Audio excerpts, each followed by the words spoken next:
Halo semuanya, perkenalkan nama saya Bernadette Lolita dari kelas 12 IPA 2 absen 6. Hari ini saya akan mempresentasikan perkawinan dalam tradisi Katolik.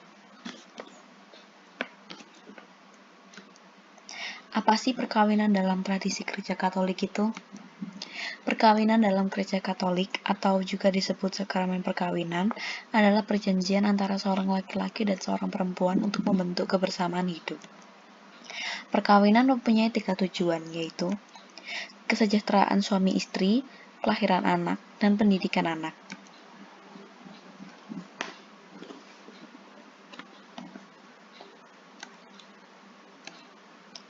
Mengapa tradisi perkawinan tradisional masih dipertahankan sampai sekarang?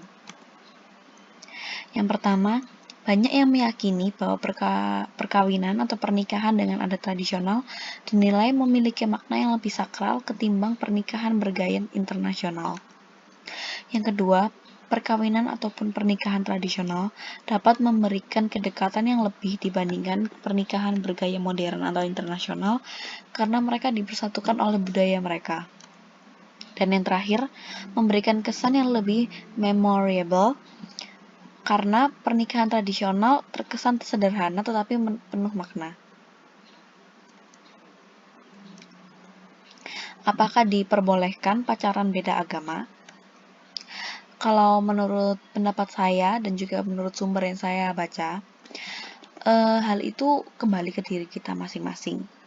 Tetapi kalau menurut saya boleh saja, karena tidak ada hukum mana saja yang melarang. Begitu juga dengan sumber yang saya temukan di Google.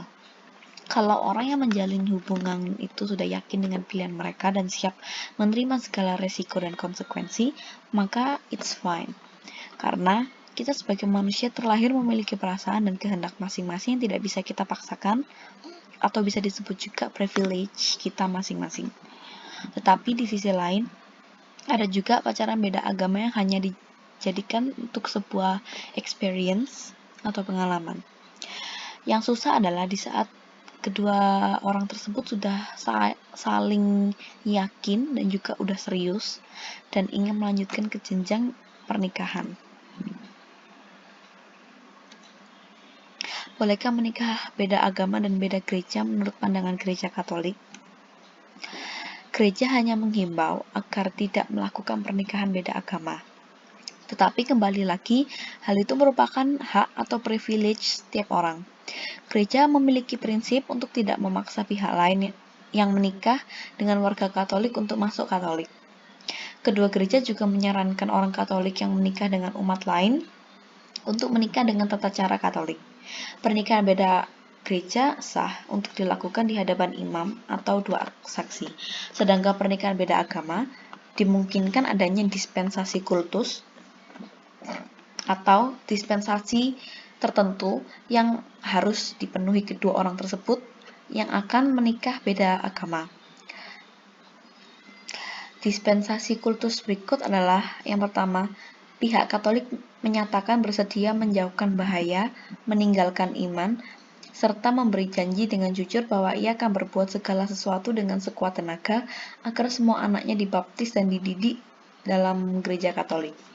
Yang kedua, mengenai janji-janji yang harus dibuat oleh pihak Katolik itu, pihak lain hendaknya diberitahu pada waktunya, sedemikian jelas bahwa ia sungguh sadar akan janji dan berkewajiban pihak Katolik. Lalu yang ketiga, kedua pihak hendaknya diberi penjelasan mengenai tujuan-tujuan serta hakiki perkawinan yang tidak boleh dikecualikan satupun orang dari keduanya. Jadi maksudnya dua-duanya harus dikasih tahu, tidak boleh satu doang tanpa pengecualian.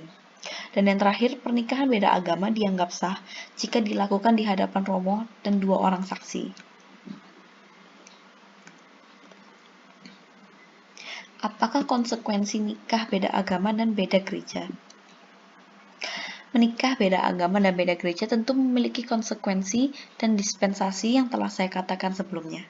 Konsekuensinya adalah jika pasangan beda agama tersebut terpaksa cerai dan perceraian dilakukan di catatan sipil, maka bagi yang Katolik tetap bisa mengikuti misa di gereja itu. Itu dengan catatan bahwa dulu pernikahannya dilakukan di gereja. Jika dulu pernikahannya tidak dilakukan di gereja, maka setelah cerai, dia sudah tidak boleh mengikuti kegiatan gereja ataupun menerima sakramen Ekaristi. Tetapi jika beda gereja, sepertinya nggak ada konsekuensi khusus, hanya dispensasi seperti sebelumnya. Sekian penjelasan dari saya dan terima kasih.